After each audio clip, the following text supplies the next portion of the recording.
Nos volvemos a encontrar hoy para seguir con la última parte de la carta a los romanos. Estamos en el capítulo 15, en la parte final, tratando de encontrar en la carta a los romanos la parte práctica, la parte que nos enseña a vivir, a aplicar el Evangelio a nuestra vida de todos los días.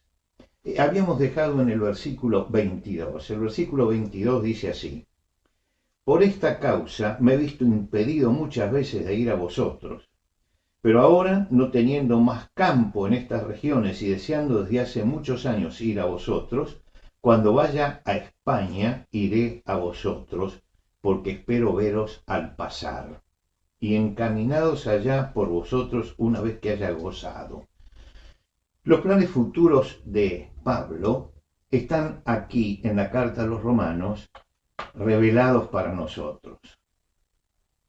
En primer lugar, dice: a mí yo me he visto impedido de ir hasta ustedes. Es interesante que en la vida de Pablo varias veces ha sido impedido, pero hay por lo menos tres motivos por los cuales era impedido hacer ciertas cosas. Cuando estaba frente a Macedonia, el Espíritu Santo les prohibió hablar, y dice la palabra de Dios: le fue prohibido por el Espíritu Santo hablar la palabra en Asia. Allí es directamente Dios el que le impide que él siga predicando. ¿Por qué? Bueno, porque Dios tenía otro proyecto, que era hacerlo saltar de allí hasta Macedonia. Y para él el proyecto se limitaba solamente a un campo de acción pequeño, y el Espíritu Santo entonces le impidió que él hiciera eso, porque eso estaba, ya conocía a Cristo, para que él pudiera cumplir el propósito, que era llevar el nombre de Cristo donde no lo conociera. Y entonces va hacia Macedonia. En la carta a los tesalonicenses él dice: por lo cual quisimos ir a vosotros una y otra vez, pero Satanás nos estorbó. Y esta ya es otra cosa, es que Satanás se interpuso en la vida de Pablo para que no pudiera avanzar. Y dice: nos estorbó. Estorbar no es impedir definitivamente, es poner algunos obstáculos como para hacer difícil el cumplir esta misión. Y en este caso dice que el Señor dice: me he visto impedido. No es que el Señor por el Espíritu Santo le haya prohibido ni nada de esto, ni tampoco que lo haya estorbado Satanás. Acá está la tercera, es la circunstancia. Y hay tres factores entonces en la vida del apóstol Pablo, y en nuestra vida también, que tienen que ver con el avance que nosotros tenemos que hacer.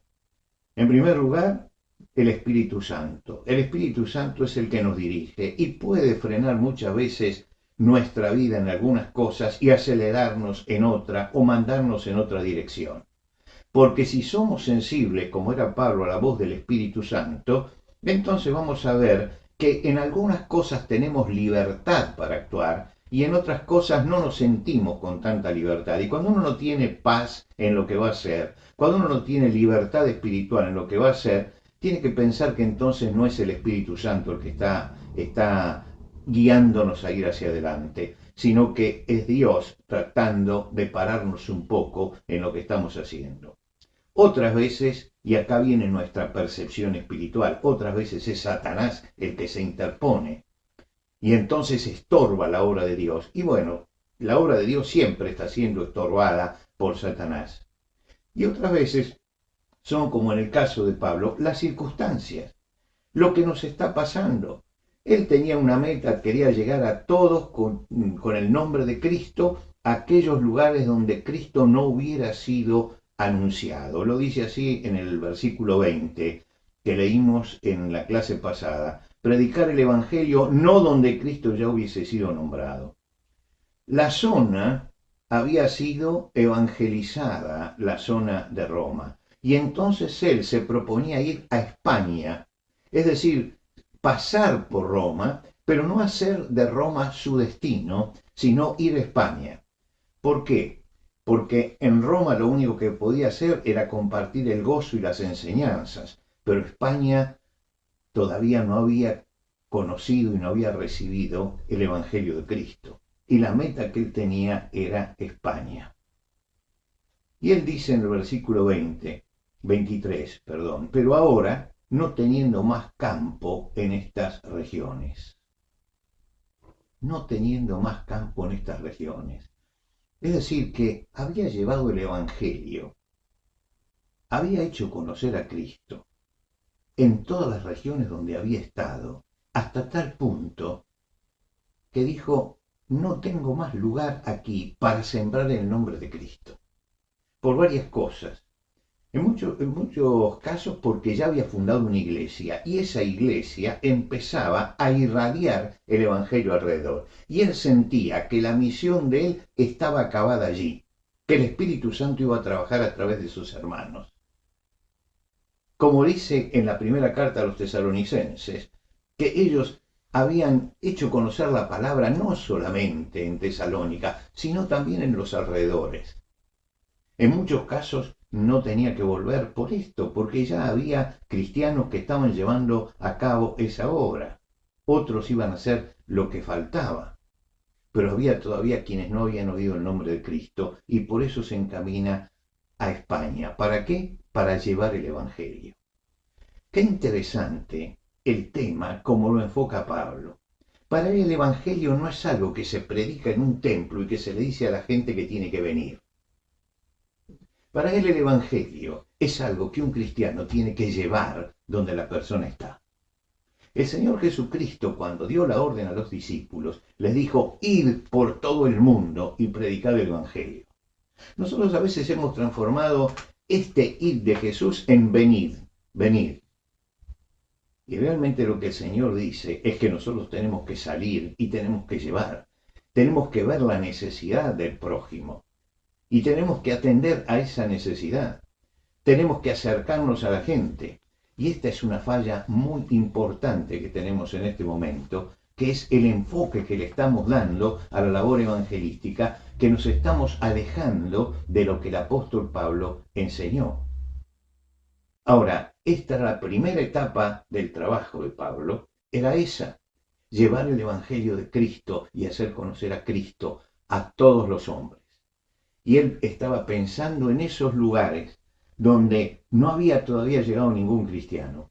Y ese lugar era el lugar que le correspondía a él como misionero, como hombre separado por Dios para llevar el Evangelio a esas regiones. Y creo que nosotros tenemos acá algo muy interesante en estos pocos versículos. En primer lugar, que tenemos que aprender a ser orientados por el Espíritu Santo, a entender cuando el Espíritu Santo nos empuja y cuando el Espíritu Santo nos frena. A entender también que en la obra de Dios muchas veces Satanás está presionando sobre nosotros. Y tenemos que aprender a diferenciar una cosa de la otra. Nuestra percepción espiritual aquí es importante. Darnos cuenta cuando el que actúa es Satanás estorbando y cuando el Espíritu Santo nos está diciendo algo.